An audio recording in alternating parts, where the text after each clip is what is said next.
தமிழக வெற்றி கழகத்தினுடைய தலைவர் நேற்றைய முன்தினம் ஆடியோ வெளியிடுவதற்காக மலேசியா சென்றிருந்தார். அந்த கூட்டத்தை பார்க்கிற போதே அண்டை நாடுகளாக இருக்கிற மலேசியாவிலே வியந்து போகின்ற அளவிற்கு அந்த நிகழ்ச்சி உலக நாடுகள் திரும்பி பார்க்கின்ற அளவிற்கு உருவாக்கப்பட்டிருக்கிறது. இதுவரையிலும் மலேசியாவை பொறுத்தவரையிலும் பிரதமர்கள், குடியரசுத் தலைவர்கள் மட்டும்தான் ரோட் ஷோ என்று சொல்வார்கள். இந்த முறை இவருக்கே ரோட் ஷோ போவதற்கு அனுமதி வழங்கப்பட்டிருக்கிறது. ஆகவே அவருடைய வரலாற்று நாயகனாக இன்றைக்கு தமிழகத்திலே கவனம் வந்து கொண்டிருக்கிறார். குறிப்பாக எதிர்கால தமிழகத்தை ஆளுவதற்கு அவருடைய தலைமை வேண்டும் என்ற முறையில் பெண்களாக இருந்தாலும் சரி, இளவயதிலே இருக்கின்ற 18 வயதிலிருந்து 35 வயதிலும் இருக்கின்ற அத்தனை பேரும் ஒருமனதாக குரல் கொடுத்துக் கொண்டிருக்கிற காட்சி நாங்கள் காணுகிறோம். பல்வேறு நிகழ்ச்சிக்கு நான் செல்கிற போது ஆர்ப்பரித்து வருகிற கூட்டம், அலைமோதுகிற கூட்டம் 1972 புரட்சித் தலைவரை பார்த்ததை போல, அதற்கு பிறகு 88 புரட்சித் தலைவர் அம்மாவை காணுவதைப் போல இன்று ஒரு மாற்றம் தமிழகத்தில் உருவாகியிருக்கிறது. இந்த மாற்றம் எதிர்காலத்தில் தமிழகத்தின் வரலாற்றில் அவர் தமிழ்நாட்டுடைய முதலமைச்சராக அமர்வதை மக்கள் சக்தியோடு இணைந்து அந்த பணிகள் நிறைவேறும் என்ற வாழ்த்துக்களை நான் தெரிவித்துக் கொள்கிறேன். காங்கிரஸ் நிர்வாகிகள் தொடர்ந்து தாவேக்காவோட இணையணும்னு சில நிர்வாகிகள் குரல் கொடுத்துட்டே வராங்க. அதை பத்தி உங்களுக்கு கருத்து? காங்கிரஸ் கட்சியுடைய நிர்வாகிகள் பல இடங்களில் இந்த கருத்துக்கள் பரிமாறப்பட்டு வருகிறது. இதுவரையிலும் இந்த கருத்துக்களை பொறுத்தவரையிலும் என்னை போன்றவுடைய கவனத்திற்கு கொண்டு வரப்படவில்லை.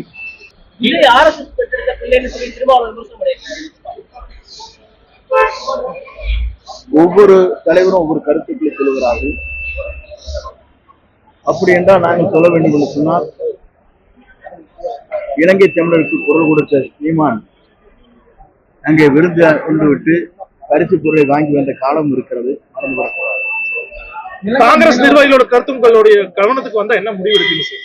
இன்னும் கவனத்திற்கு வரவில்லை. கவனத்திற்கு வந்தால்தான் அதற்கு பதிலளிக்க முடியும்.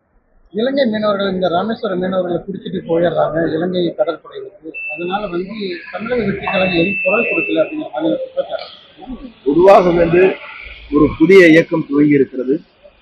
ஒரு வரலாறு படைக்கிற இயக்கம். எதை வேண்டுமானாலும் மக்கள் கோரிக்கை வைக்கின்ற போது அந்த கோரிக்கை ஏற்ப எப்படி நாம் நிறைவேற்ற வேண்டும் என்பதை ஆய்ந்து அந்த பணிகளை மேற்கொள்ள வேண்டி இருக்கிறது.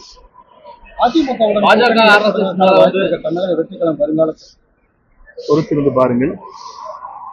எங்களை பொறுத்தவரை தெளிவாக இருக்கிறோம். இவரை முதலமைச்சராக ஏற்றுக்கொள்கின்றவர் மட்டும்தான் நம்முடைய கூட்டணி இணைய முடியும். பாஜக RSS மேல எந்த விமர்சனங்களும் தாவேக்கா வைக்கிறது இல்ல, ஒதுங்கி அமைதியா இருக்காங்க. திருமாவளவன் கருத்து வேறு. அவருடைய கருத்துக்களை கேட்கின்ற போது இதே திராவிட முன்னேற்ற கழகம் வாஜ்பாயுடைய அமைச்சரவையில் இருந்த போது என்ன செய்தார் என்பதை திருமாவளவன் தான் விளக்க வேண்டும். முக்கியமான தலைவர்கள் பொங்கலுக்கு முன்னாடி சேருவாங்க அப்படின்னு சொன்னாங்க. எந்தெந்த தலைவர்கள் குறிப்பிட்டு சொல்ல முடியும்? எந்தெந்த கட்சிகள்? பொறுத்திருங்கள். விரைவில் ஜனவரி முதல் வாரத்துக்குள் அத்தனையும் தெரியும். எல்லோரும் வாழ வேண்டும், எல்லோருக்கும் வேலை கிடைக்க வேண்டும் என்று என்னுடைய பொதுமக்கள் சந்திப்பு திமுகவை எதிர்க்கிற அளவுக்கு பாஜகவை எதிர்க்காம இருக்கிறது.